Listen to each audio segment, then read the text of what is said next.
Hello, and welcome to Unity of Fredericksburg. My name is Linda, and I'm pleased to welcome all of you to the Unity of Fredericksburg weekly online gathering. At Unity of Fredericksburg, we are advancing the movement of spiritual awakening and transformation through unity, a positive path for spiritual living. We thank those of you watching on YouTube and all of us live or later, and invite you to subscribe to our YouTube channel.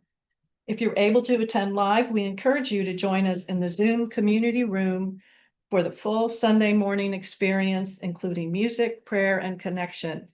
Our weekly newsletter includes the Sunday service link, and you can subscribe to receive that on our website at uofva.org. For everyone local to Central Virginia, Unity of Fredericksburg offers a variety of fun and enriching in-person gatherings every month. Subscribe to our weekly newsletter at UOFBA for all the details. Our message today comes from our minister, Reverend Cheryl Fair. Now here's Reverend Cheryl. Thank you, Linda. Thanks. Hello, everyone online.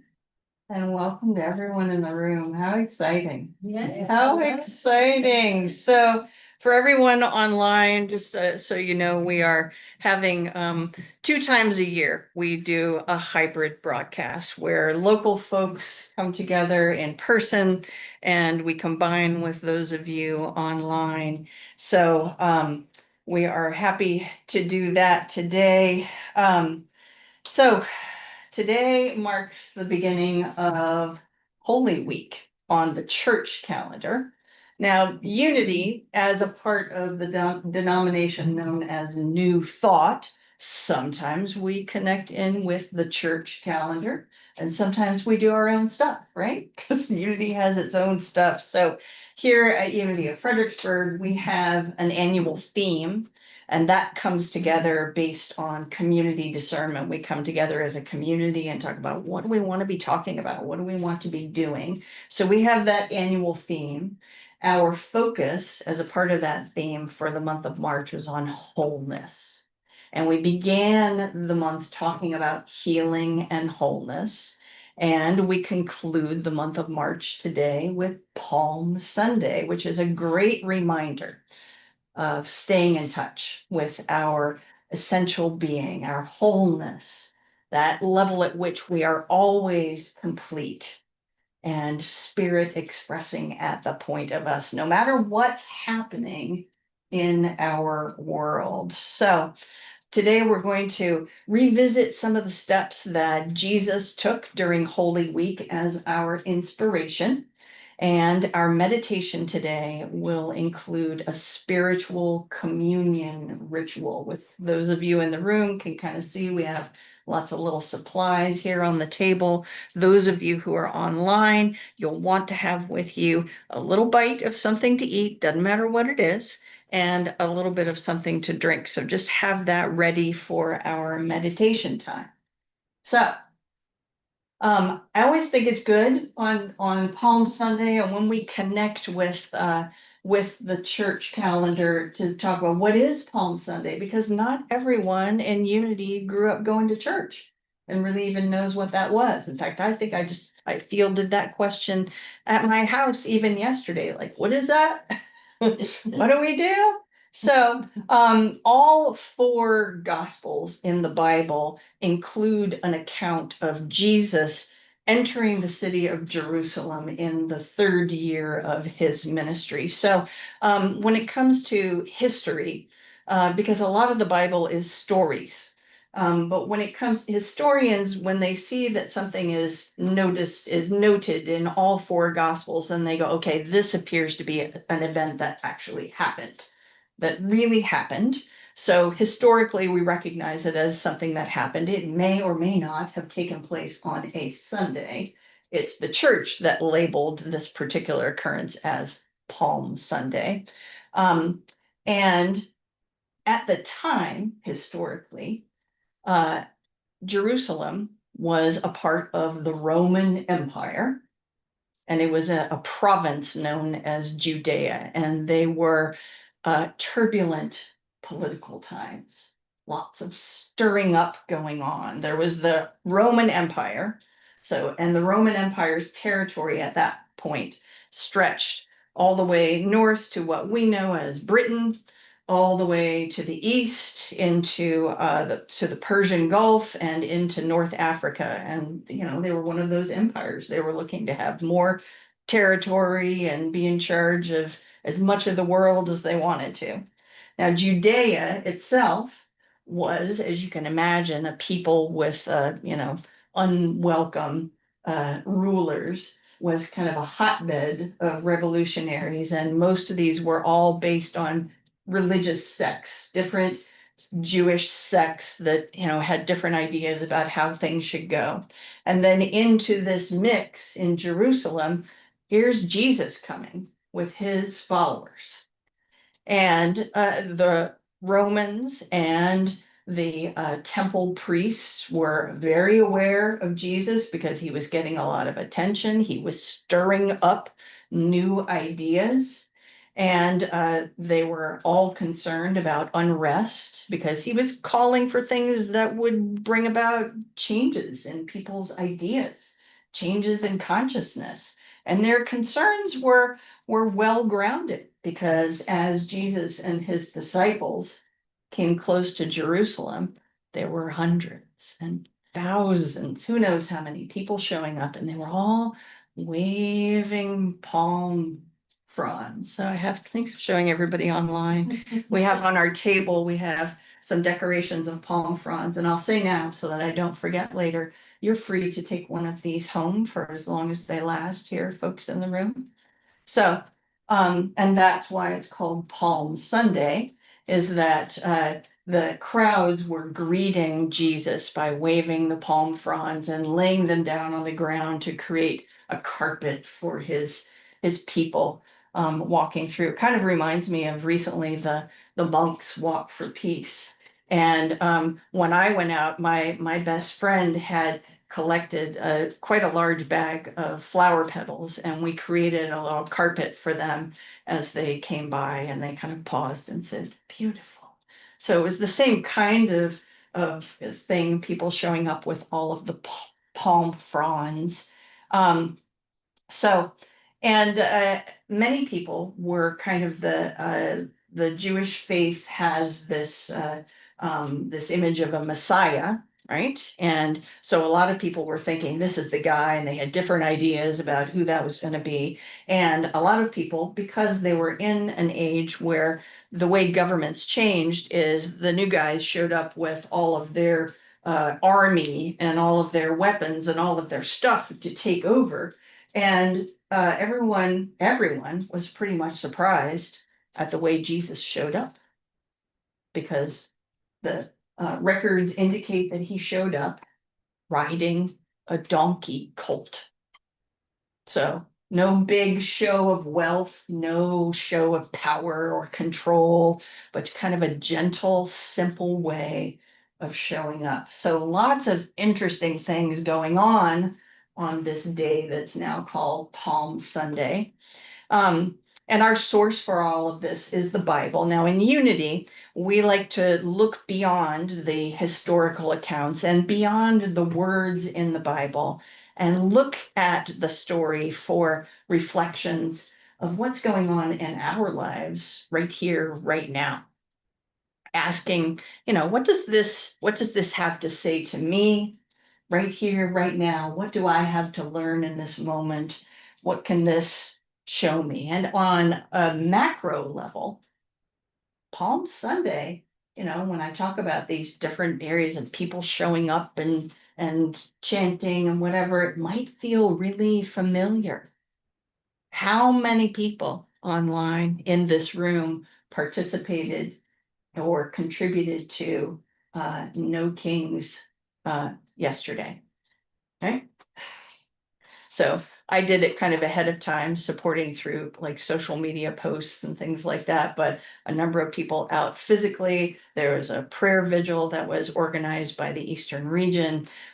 So we too are here in a time where people show up to claim what they want going forward and say, I don't really want what's going on now. I want something new. And that's what all those folks were doing when they showed up for Jesus as well. So on that kind of macro level, we can all go, oh, I kind of get that kind of vibe.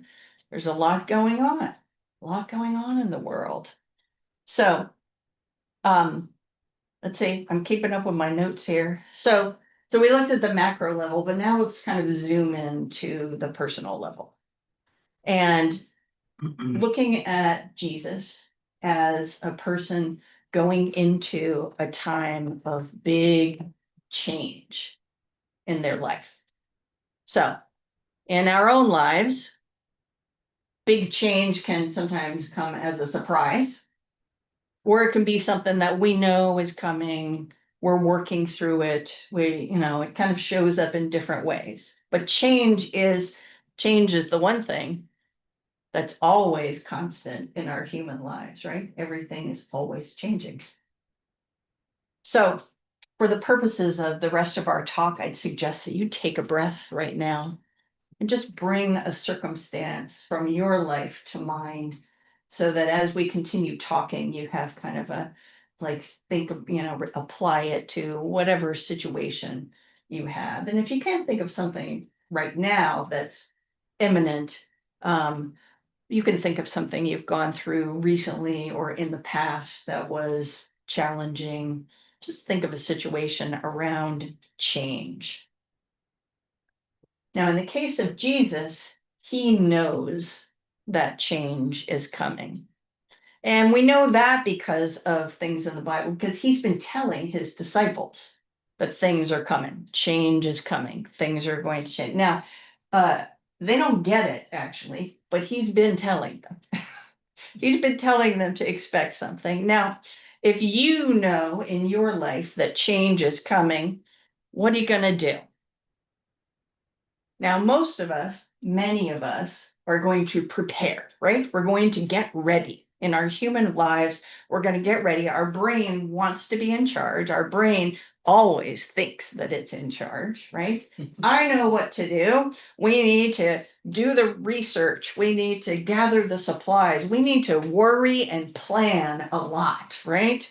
Think and think and think and worry and plan. Some of us get stuck in the phase of worrying and planning, right? We might get stuck there for a long time. It might keep us from actually moving into action because we have so much thinking and planning to do.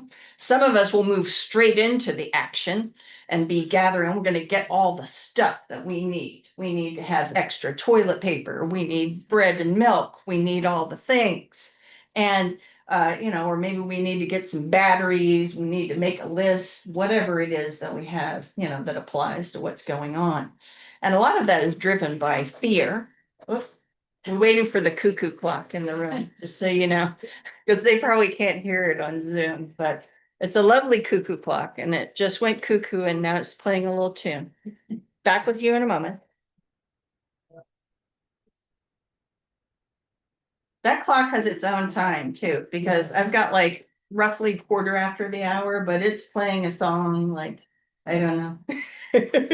So, all right. It's a great comment. Yeah. Don't get too cuckoo. That's right. So preparation. Now, Jesus also does preparation in a couple of different ways. And it might show up differently than all the things that we've been talking about. As you look at the accounts in the gospel, the first thing that Jesus does kind of on a human level, knowing that change is coming up, is he spends time with people. Now he has an active ministry, so kind of like all of us many of us in our daily lives, we go out to do whatever the thing it is that we do. Even if going out means online, that's still kind of going out, connecting, doing things, whatever. And then we come back home to whatever our home base is. And that might include people or animals or a space or a place in nature, but we have that rhythm of activity and rest. And Jesus does that too. And the Gospels in particular, they mention he goes out and does this and says all these wonderful things and then goes and stays, and it will name particular people where he stays at their house, and there are friends that he repeatedly stays with. So he has that way of, because that is preparation. You know, when you have something coming up that is big change, spending time with people, with loved ones, is an essential way to prepare, right? And it's a reminder to us because some of us will actually isolate when we have something coming up and kind of keep it to ourselves, and and not talk to anyone. Have it all kind of going in our head and on our lists and all that kind of stuff, but not make that, let's spend time with the kids, let's spend time with the friends, let's spend time. But you see Jesus doing this, making sure that he is he knows his tribe and he's staying connected. So that's one reminder for us when we have change coming, is kind of a reminder of, sweetie, you don't have to do this by yourself. Whatever it is, you can reach out, find a group, do, whatever it is, find your tribe, share it with those loved ones, because it really does help. The prayer energy of your friends can help, by, being a part of a group. And that's one of the things that, so just think about the situation that you have in your mind and just ask yourself, how are you doing on staying in connection with loved ones, on asking for help?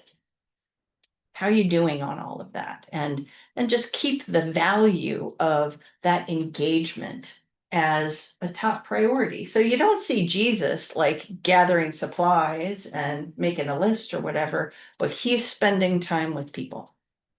He's staying engaged. And the second thing, which won't be a surprise to everyone, is that he is maintaining his spiritual readiness by spending time in prayer, staying prayed up. So, all through Holy Week, scripture describes, again, Jesus going out, doing the things, coming back to whatever the home base is, and then going off, on his own, closing his closet door, as he says, and spending time in prayer. So, balancing all of the activity by staying spiritually grounded, spiritually fed as he moves into this time of change. So then the question for all of us is, how are you doing at maintaining your spiritual practice? Now, here in Unity, we will spend plenty of time talking about different kinds of spiritual practice. And I'm not into that today. Whatever your practice is good. It's your practice. And there are lots of different practices. The one thing that in Unity that we will hold as kind of the goal, if you will, is spending time in the silence. So just sitting quietly, not doing whatever. And lots of spiritual practices are doing, but spiritual practice is good, however it is. So the question is, as you're moving into a time of change, or as you're reflecting on a time of change, how regular were you at allowing yourself to be spiritually grounded and fed? We're not here to grade ourselves on like, oh, I did a bad job, or I did, but just notice, and just notice where it is on your priorities when something's coming. Even if it's something good, like you're planning a vacation or something, like where is your spiritual practice in the priorities? However it is that you do your spiritual practice. And your spiritual practice might show up as, I do a lot of it during exercise, particularly in the swimming pool. I'm like doing affirmations, because it's a rhythmic, repetitive activity. And I'm a very body-based person, so, and you might do it gardening, you might do it walking, you might do it playing or listening to music, you might do it actually in meditation. There's lots of different ways, but where does that fall in the priorities for you when you have something coming up? So tending to another way to look at it, and it's something that we frequently talk about on Sunday morning, is what I call consciousness maintenance, right? Keeping track of your thoughts and feelings and your attitudes and beliefs and noticing how you're showing up and managing that. And that's a big thing that Unity teaches us, is that we can manage all of that. Our thoughts are not in charge of us. We choose our thoughts. So here is a nice quote from Myrtle Fillmore's Healing Letters, Unity founder Myrtle Fillmore, on how to prepare ourselves for change. We have a very decided part. We are to cease worrying and being anxious and thinking and speaking of the past and of the apparent lack. So that's quite a list there. Stop worrying, stop the anxiety, stop thinking about, oh, well, this is what it used to be, and thinking about what we don't have enough of. There's Myrtle saying that that's kind of quite a collection. It really is a list, isn't it? Stop with all that. And we are to concentrate all our attention upon the truth of God and the truth of our own being, upon the very things we would see taking place in our life. We cannot do this so long as we have negative thoughts in our heart. So she's talking about a couple things there too. The foundation of it being connecting with that essence of our being, which is that which we call God or spirit or divine mind or divine love or universe or whatever word you like to use. But staying in touch with that rather than thinking about all this stuff going on out in the world. And she also mentions there, concentrate all our attention upon the very things we would see taking place in our life. So that is visualizing, claiming our good. Claiming our good. And how we do this in Unity is not so much in terms of stuff, like I want to have 7 and I want to have them on Tuesday and I want them to be purple. Like, no, we claim our good in terms of spiritual truth. So we claim faith through whatever it is that's coming, strength, power, release.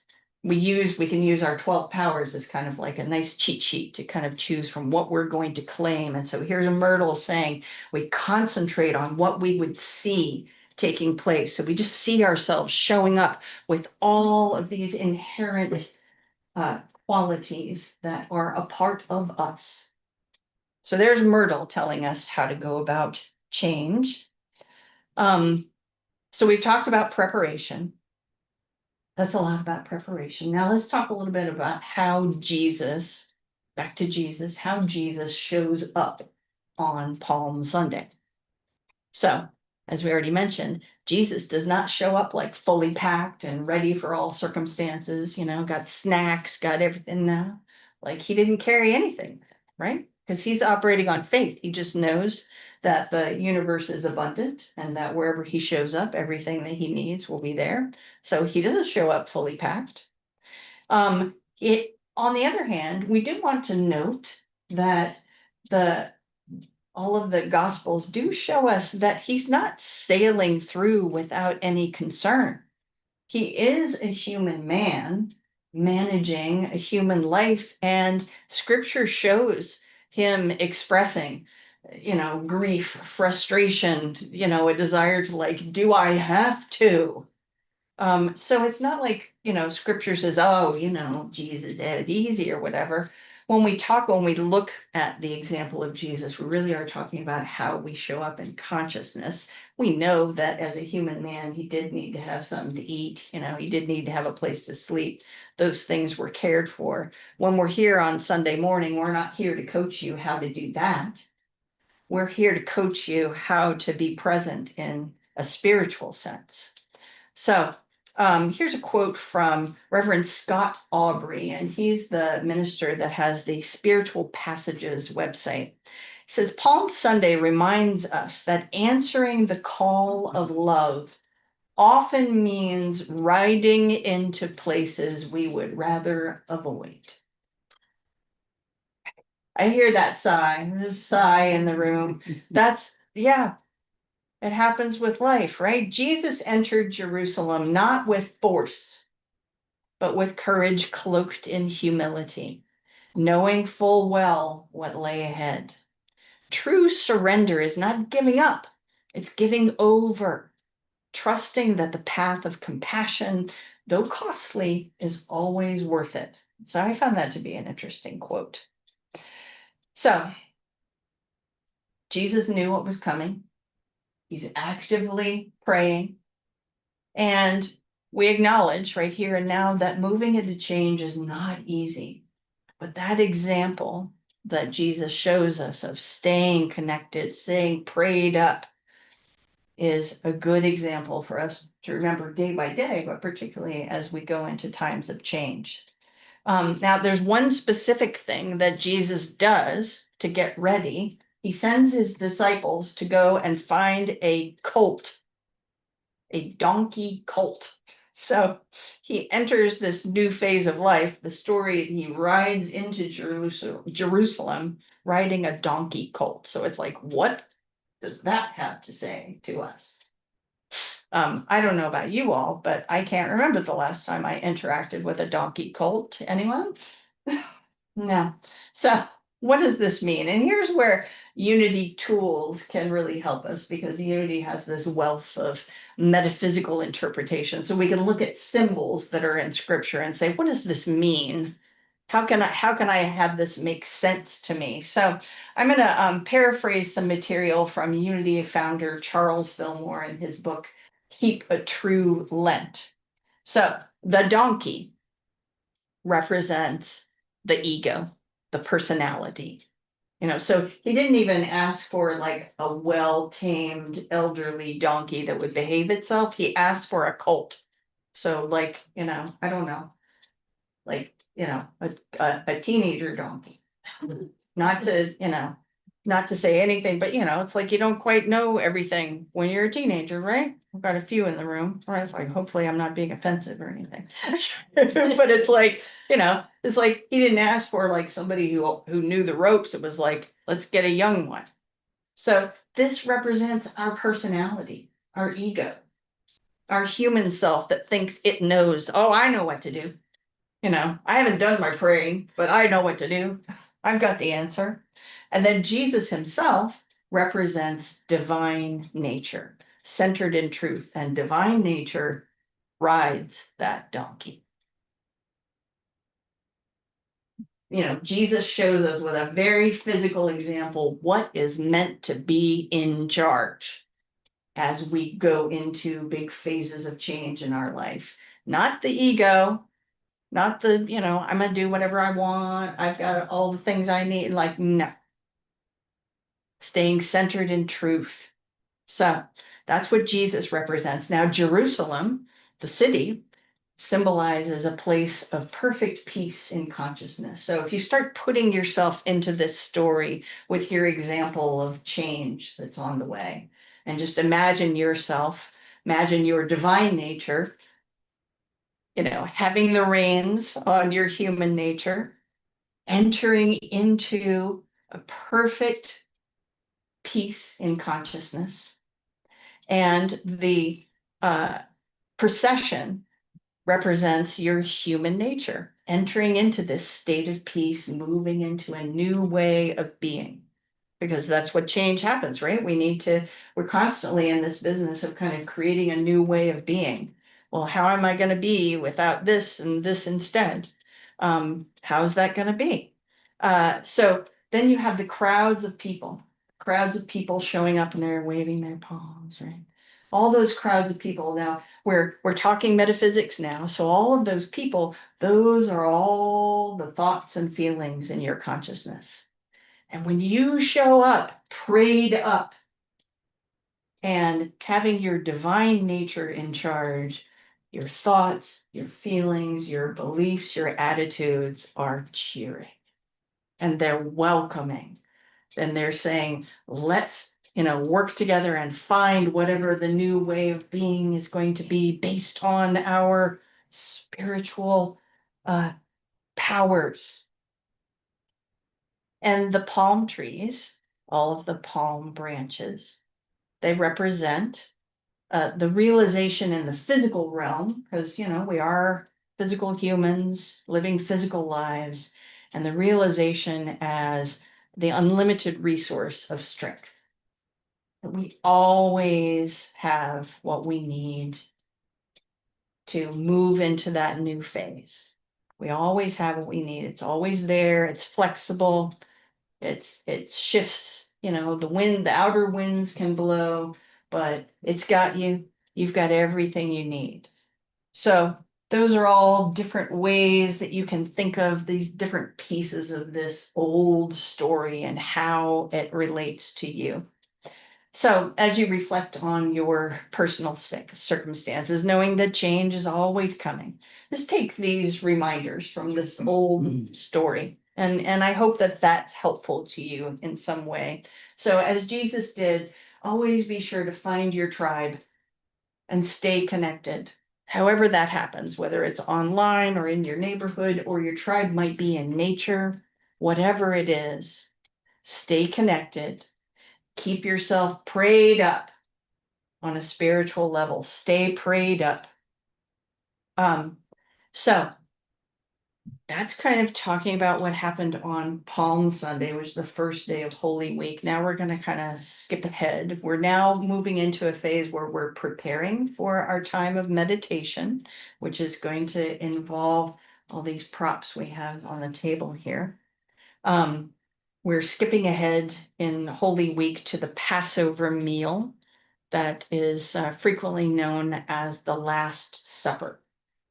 Now, the Last Supper only shows up in 2 of the Gospels. I think it's highly likely that Jesus had a good, because he's demonstrated, the importance of being with people, highly likely that he would have shared a meal with his loved ones, right? Shared a meal.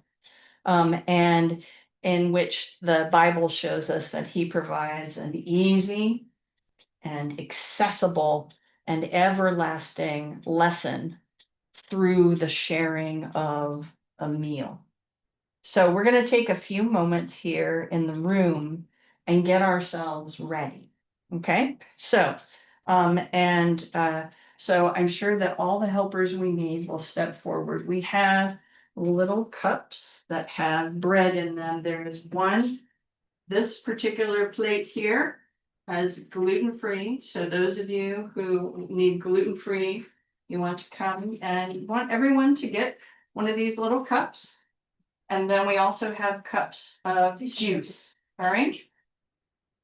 So we want to get ready. Everyone have this is right. Everybody online, get your something to eat and something to drink and get it ready.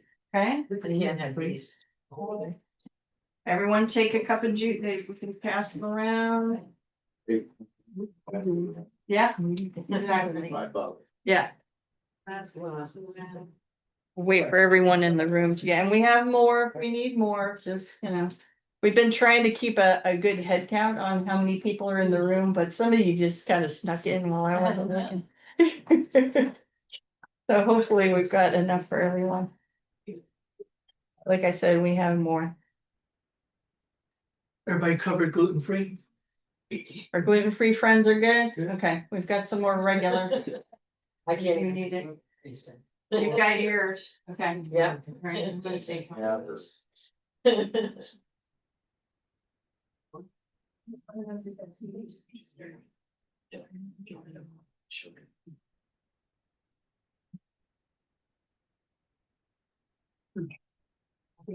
are we doing? Is everyone ready? Almost. See, Andrea's passing the tray around. Everyone has it. Okay. All right. I'll take one, Andrea. I'll take one too. I'll take one. Okay. All right. Are we ready? Okay. Now. So. One of the things I want you to notice as we go through our ritual, which I'm calling spiritual communion, is that we're not relying on all of those, like any of you who grew up going to church, you're not going to hear any of those repetitious words that might have been drilled into your head for years. We're not going to do any of that. So unity is a new thought denomination. And what new thought does is like let's go way back to before the church came about. Let's look at what Jesus actually did. And what he did was provide a lesson, a ritual tied to something that we do every day, which is have something to eat and have something to drink. So all the words that are in the Bible, the words that you hear in church, we're not going to do any of that. We're just going to look at the simplicity of having a ritual tied to having something to eat and having something to drink. So take a deep breath with me. Let's just take a moment now to create sacred space for this ritual of spiritual communion. Communion meaning we're coming together, whether we are online, watching later, or in the room right now, coming together to share in bringing in substance and connecting with spirit. We are grateful for this opportunity. Okay. Now, the first thing that Jesus does in the story is give thanks. We do this frequently in unity. So let us begin as Jesus did by giving thanks. So repeat after me. I am grateful. Yeah. I hear you. Now, the next thing Jesus does is he kind of takes up something to eat. All right, we all have something to eat. He speaks with the voice of the universe when he says, take and eat, reminding us that the food that we eat is material expression of the energy of the universe, of the love of God, if you will, the abundance that's always there for us that we can take in and absorb into our humanness. And metaphysically, bread represents universal substance. So the daily word, which is not the daily word, the revealing word from Charles Fillmore defines bread as our daily bread is the sustenance for spirit, mind, and body. And our sustenance comes from the energy that we call God, just as our physical sustenance is represented by this bread. So I invite you to take and eat your little bite of bread. We tried to keep it covered up so it wouldn't get too dry, but so if you need to take a sip, you can go ahead and do that. So we're going to have an affirmation that goes along with the eating of the bread, okay? Here it is. I'll say it once and then you can repeat it with me, okay? God's universal substance is my true nature. Can you do it with me? God's universal substance is my true nature. So it is. All right. Now let us take the cup, my friends. Now the grape juice symbolizes, and of course this would have been wine at the time, because that would be one of the safe things to drink, would be wine and things that were fermented. Symbolizes the vitality of the link between soul and body. So that we know that we show up in our human nature, right? And we talk frequently about our divine nature. The wine represents that perpetual connection that because in our human lives, and certainly in our human brains, we often feel separate, don't we? We often feel like, here I am dealing with this stuff, driving down the road, whatever, and we kind of forget that the wine represents that connection that's always there. So by drinking the wine, we're affirming that our human nature and our divine nature are forever connected. So I invite you to have a little drink of juice. Have a little sip, my friends.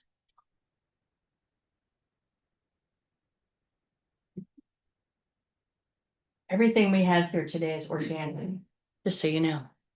Some organic grape juice. All right, we have an affirmation for this too. So listen to it and then you can repeat it with me. My life is a joyous expression of God life. Say it with me. My life is a joyous expression of God life. So Jesus is quoted as saying, do this in remembrance of me. So there he is saying, every meal is a reminder to honor your divine nature. Each bite of food, each drink of whatever it is you're drinking is an opportunity to reconnect yourself when you feel separate, to affirm your divine nature. And of course, we want to seal this ritual with gratitude. So let's once again say together, I am grateful. All right. Now, I ask everyone to just kind of sit down, anything you have in your hand. So you can put it on the table, put it on the floor. We'll do a good tidy up later, but just clear your hands so that we can move into a time in the silence together. So moving into our quiet time. Take a deep breath. Just reflect on this ritual of spiritual communion, the joy of breaking bread together in community, feeling the essence of being physically, mentally, and spiritually fed, knowing God's universal substance is my true nature. Feeling the easy flow of joy through all levels of your being, the body, the mind, the spirit, knowing that my life is a joyous expression of God life. Take all of that energy and move into a time in the stillness together right now.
Let's bring our attention back to the breath.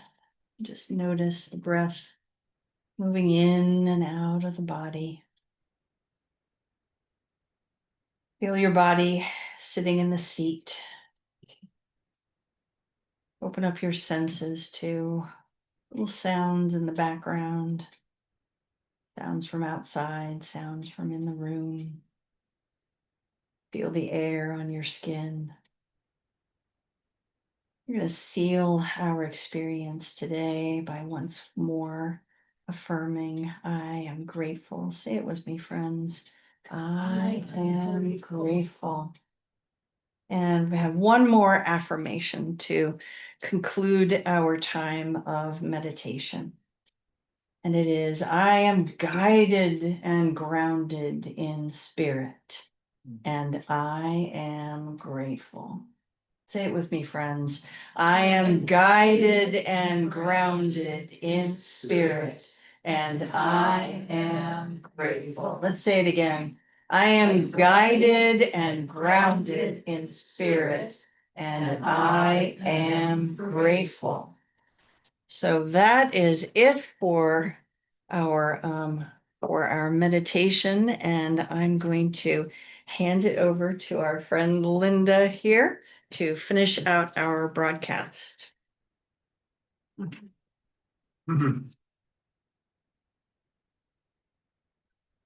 Thanks for watching the weekly broadcast from Unity of Fredericksburg.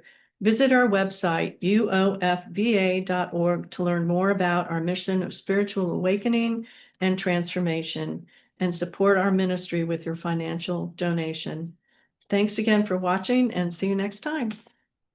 Thank you, Linda. All right, I'm going to scoot in and do things on the computer here.